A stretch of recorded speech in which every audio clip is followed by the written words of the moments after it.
Hello les amis, je vous retrouve pour une nouvelle vidéo sur le football et la Coupe du Monde des clubs 2025 et je vais vous faire le débrief en statistique du match Inter Miami CF contre FC Porto, un match qui avait lieu ce jeudi 19 juin pour le compte de la deuxième journée dans le groupe A et c'est l'Inter de Miami qui l'a emporté 2 buts à 1.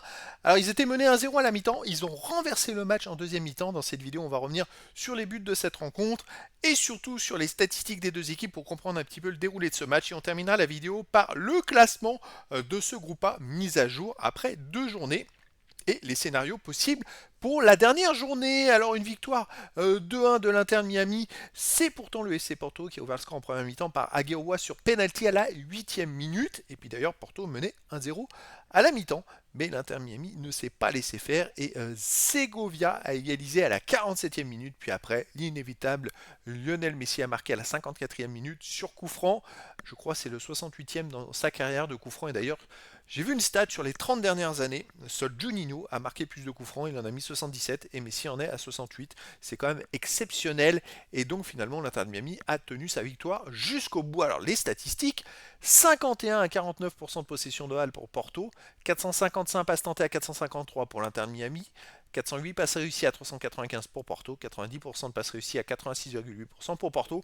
C'est quand même très très serré le jeu collectif, c'était vraiment équilibré. Les occasions manquées, une partout. Ballon touché dans la surface adverse, 35 pour Porto à 7.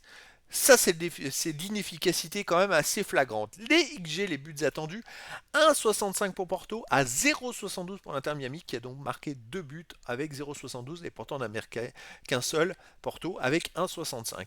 14 tirs à 5 pour Porto, 4 tirs cadrés à 3 pour Miami. Donc Miami, ils ont tiré 5 fois, ils ont cadré 4 fois quand même. Donc c'est plus facile de marquer des buts. Par contre, Porto a cadré moins de tirs en tirant 3 fois plus. 5 tirs bloqués à 0 pour Porto, un poteau à 0 pour Porto. Alors Porto n'avait pas réussi une très très bonne saison au championnat, ils ont fini difficilement troisième. C'était pas top cette saison. Il y a eu beaucoup de ratés. Et donc, ça se ressent dans cette compétition où c'est un peu la suite de ce qui s'est passé tout au long de la saison. Les autres stats, 3 hors-jeu à 1 pour Miami, 4 corners à 2 pour Porto, 18 centres à 5 pour Porto, 15 interceptions à 7 pour l'Inter Miami, 15 tacles à 6 pour l'Inter Miami, 51 duels gagnés à 34 pour l'Inter Miami, 9 dribbles réussis à 5 pour Porto, 15 fautes à 13 pour Porto, pas de jaune, pas de rouge. C'est vrai que voilà, l'Inter Miami, c'était une équipe qui s'est bien battue. Et finalement, avec le peu d'occasions qu'ils ont eu, avec le peu de situations qu'ils ont eu, finalement, ils ont été efficaces et finalement, la victoire, elle est, j'ai envie de dire, presque logique. Porto a été pas assez percutant, pas assez incisif. S'il faut qu'il tire 30 fois pour marquer un but, ça vaut pas le coup.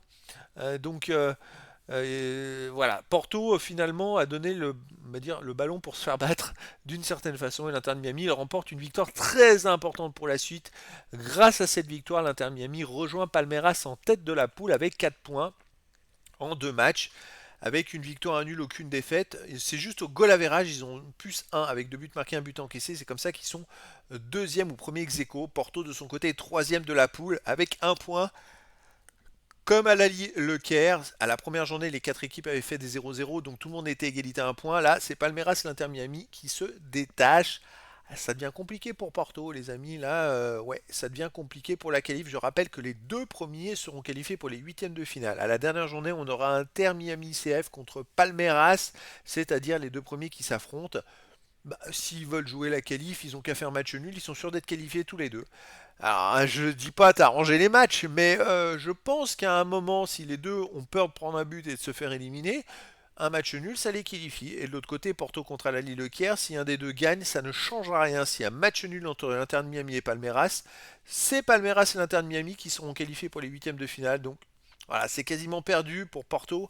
Il faudrait un concours de circonstances en leur faveur, puis surtout qu'ils gagnent contre la Lille Caire, et puis de l'autre côté, une des deux équipes qui perdent, et qui perdent en prenant des buts. Parce que si Palmeiras qui perd 1-0 et que Porto gagne que 1-0, ça suffira pas. Puisque Palmeiras et Porto ont fait 0-0, mais au goal average, Palmeiras sera devant Porto. Donc voilà, il faudrait beaucoup de contours de circonstances pour que ce Porto se qualifie. C'est donc très bien parti pour l'Inter de Miami et Palmeiras. Donc voilà les amis, c'était le débrief en statistique du match Inter Miami CF contre FC Porto.